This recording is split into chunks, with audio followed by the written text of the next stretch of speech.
आज जो माघ मास की गुप्त नवरात्रि होती है उसकी अष्टमी तिथि है और आज भी स्नान का महत्व बड़ा होता है। संजय शर्मा भी हमारे साथ हैं। संजय, जिस तरीके से मतलब जो अमृत स्नान है वो तो पूर्ण हो गए हैं, लेकिन अमृत स्नान के साथ ही अलग अलग जो पर्व के स्नान है, और ये कहेंगे महाकुंभ में तो हर एक दिन वैसे ही अमृत वर्षा हर व्यक्ति पर कर देता है। तो प्रधानमंत्री आज वहां पर पहुंचे हैं स्नान के लिए और निकल पड़ा है उनका जो नाव वाला काफिला है। संजय जी हाँ, बिल्कुल।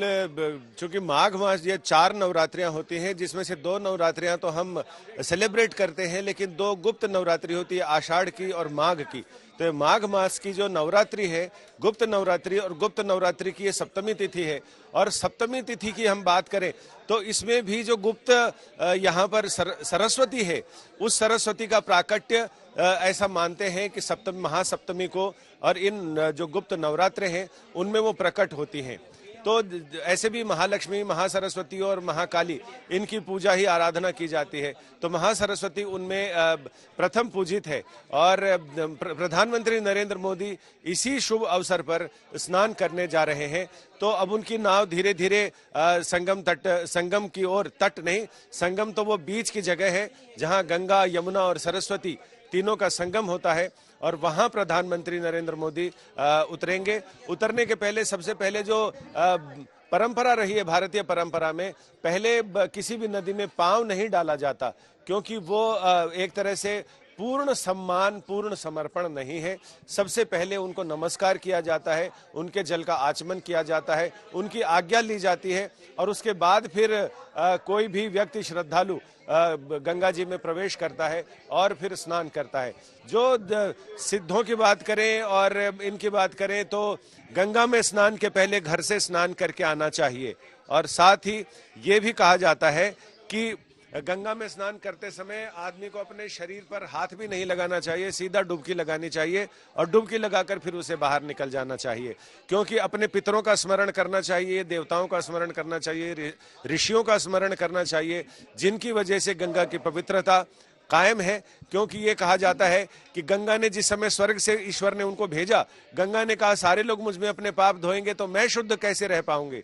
तो इस पर ईश्वर ने उनको, ब्रह्मा ने ये कहा कि जब ऋषि मुनि तपस्वी अपनी तपोबल के साथ आप में स्नान करेंगे, डुबकी लगाएंगे, तो उनके तपोबल से आप शुद्ध और पवित्र रहेंगे। इसलिए गंगा में स्नान के समय देवताओं को, जिनकी वजह से गंगा यहाँ तक पहुंची, ऋषियों को, जिनकी वजह से गंगा की पवित्रता अभी तक कायम है, क्योंकि वो बीच बीच में गंगा में स्नान करते हैं कुंभ जैसे पावन अवसर पर, सभी पर्व तिथियों पर, तो उससे गंगा की पवित्रता यानी रिजुविनेट होती है, पवित्रता बरकरार रखती है। और तीसरा, पुरखों की वजह से, जिन पुरखों के पुण्य प्रताप से आप यहाँ तक पहुंचे हैं और गंगा में स्नान कर रहे हैं, तो प्रधानमंत्री नरेंद्र मोदी बस अब वहाँ के जो तीर्थ पुरोहित हैं प्रयागवाल, वो उनका पूजन कराएंगे, और गंगा का पूजन करने के बाद, देवताओं का पूजन करने के बाद प्रधानमंत्री वहां पर डुबकी लगाएंगे। तो ऐसा माना जाता है कि ऑड नंबर में डुबकी लगानी चाहिए, इवन नंबर में नहीं। 1, 3, 5, 7, 9। आपने कही संजय, वही वैज्ञानिक दृष्टिकोण से वो भी हो जाता है कि जो गंगा जी है वो एकमात्र ऐसी नदी है जिनका सबसे तेजी से अपनी धारा बहती हुई, जब सबसे तेजी से उसमें वापस वो मात्राएं, सभी जिन चीजों की हम कह रहे हैं ना कि अपनी शुद्धता को वापस वो बरकरार कर लेती हैं सबसे तेजी से किसी भी नदी की तुलना में। ऑक्सीजन की मात्रा तो कही ही जाती है। तो एक तरफ जो धार्मिक मान्यताएं हो जाती हैं हमारी प्राचीन, और उसको सपोर्ट करते हुए वर्तमान में जो कहा जाता है, बताइए आपके पास वैज्ञानिक बेस क्या है इसका। अब जिन डुबकियों की संख्या की जो आप बात कर रहे थे, अभी कुछ दिन पहले योगी जी की डुबकियों पर लोग बात कर रहे थे, फिर हुआ कि अखिलेश यादव ने कहा कि मैंने तो 11 डुबकियां लगा ली। अब प्रधानमंत्री नरेंद्र मोदी वहां पर डुबकी लगाने पहुंच रहे हैं। तो ये डुबकी की गिनती का क्या उसके बारे में क्या कहा जाता है? कितनी डुबकियां अनिवार्य है कि आपको लगानी ही है, बाकी आपकी श्रद्धा? अपने यहाँ जो भारतीय वांग्मय है, भारतीय अंक ज्योतिष कह सकते हैं या अंक विद्या है, उसमें ऑड नंबर को ज्यादा शुभ माना जाता है इवन नंबर के मुकाबले। इसलिए कभी भी आप देखेंगे तो 20 रुपए या 20 नहीं 21 रुपए दिए जाते हैं, 101 रुपए दिए जाते हैं, 11 रुपए दिए जाते हैं। तो ऐसे में जो ऑड नंबर है, लास्ट में शून्य नहीं होना चाहिए, शून्य से आगे कुछ होना चाहिए, और अगर शून्य के पीछे की कोई संख्या है तो उसमें ऑड नंबर को यानी असम जो बराबर नहीं हो तो विषम संख्या को शुभ मानते हैं।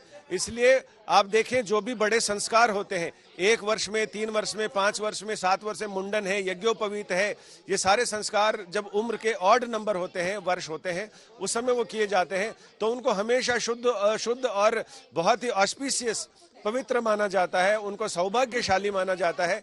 इसलिए ऑड नंबर में डुबकियां लगाते हैं